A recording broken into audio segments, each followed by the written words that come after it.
And I know folks want to go home. We all are like that, and we're going to work as diligently and as fast as we can so that our folks can go home. The wildfire in the Wears Valley community of Sevier County has burned 3,700 acres, and as of this morning, it is only 5% contained at this time. It did start burning more than 24 hours ago. 11,000 homes have been evacuated, and the fire has damaged more than 100 buildings. No one has died, and one person was airlifted to UT yesterday. 2 firefighters also suffered minor injuries and were treated on the scene.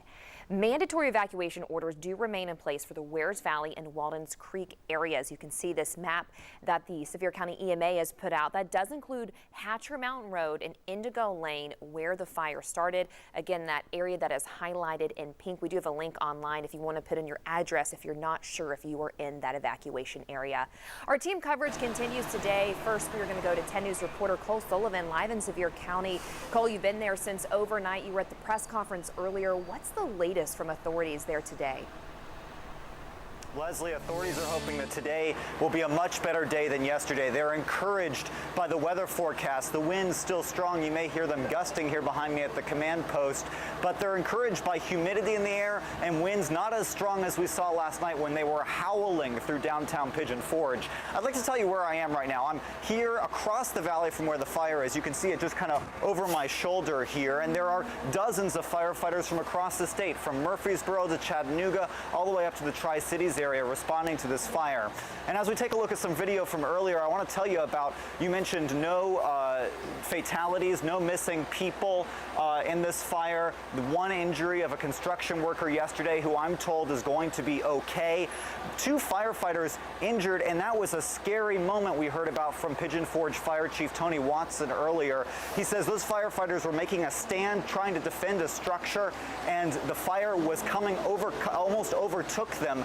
They had to abandon their vehicles and go back into the area that had already burned to get away from that fire. All of this harrowing moments he described as they were listening to these calls come in over the radio. Thankfully, those 2 firefighters treated at the scene. This fire reminiscent to a lot of people here in Sevier County, especially with this weather and this wind event of what happened in 2016. Low humidity and the high winds and the rain's not coming in for a while. So that is certainly a weather event that I had hoped we would not see again in Sevier County, but unfortunately we saw it last night. They're also fighting this fire from the air today, with the winds slightly less pronounced than they were yesterday. The Lieutenant Governor tells me he expects 8 helicopters to be in the air, and we've seen some flying overhead here already today.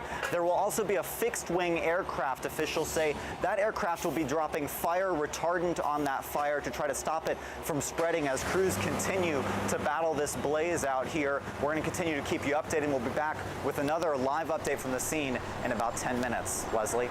Well, thank you for that live report. We'll check back in with you in just a moment.